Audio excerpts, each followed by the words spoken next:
lost, overwhelmed, or just losing motivation as a new ESL teacher, you are not alone. Many teachers give up within the first year, but I'm here to make sure that doesn't happen to you. Hello, fellow teachers. I am Warren from the Teacher Trainers, and today I am sharing 5 things I wish someone told me before I started teaching ESL. These tips will save you stress, boost your confidence, and keep you from burning out.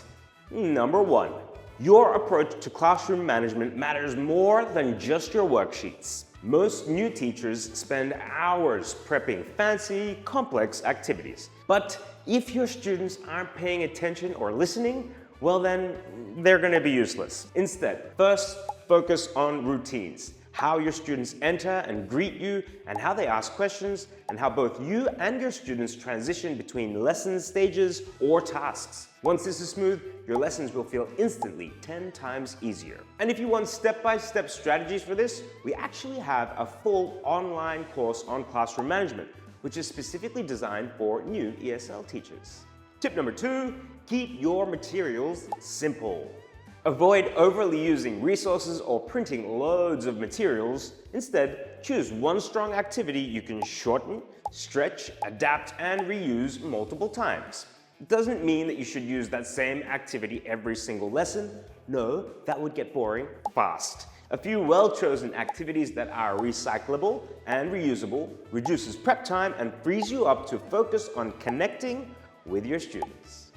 Tip number 3, don't stress about being the perfect grammar expert. In most cases, your students require communication practice, not just perfection. It's okay to say, great question, let's check up that grammar point together. You are not a cyborg, not yet. This shows confidence and models how to learn grammar together. Tip number 4, your energy matters more than your experience. If you show up with enthusiasm, students will match it.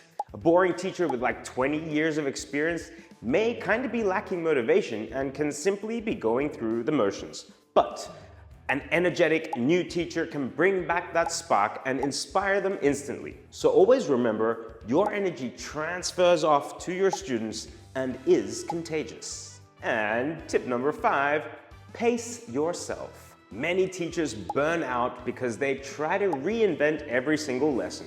However, it is important to remember that teaching is a marathon. We use activities, share and borrow ideas with fellow teachers, like through the Teacher Trainers channel.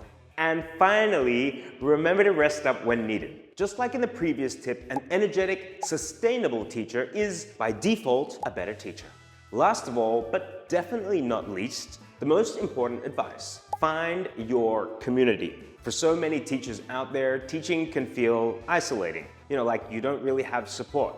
But when you connect with other teachers, online or in person, you'll soon realize that you are not. That community of support is really, truly what keeps you going long term. So, did you guys find these tips helpful? I truly hope so. If you did, then you should check out our classroom management online course. It guides and gives you all the right tools to set up your classroom standards and expectations so that you can take control of your classes and teach with confidence. I'll drop the link below. And if you want more, explore our complete online or offline TESOL programs and workshops right here at Inspire. They'll provide you with the training, strategies, and proven skills you need to thrive confidently as an ESL teacher. And finally, if you're on a bit of a roll watching all of our videos, you may like to try this one. Must-try ESL warm-ups. Guaranteed to instantly energize your classroom and your lessons. Watch it now, try it later, and trust me, your future self will thank you. That's all, folks. This is Warren from the Teacher Trainers channel, signing out, and as always, happy teaching, everyone. Inspire. For so many teachers out there, teaching can feel isolating, like you don't know what you're saying. It's like you don't know what you're saying.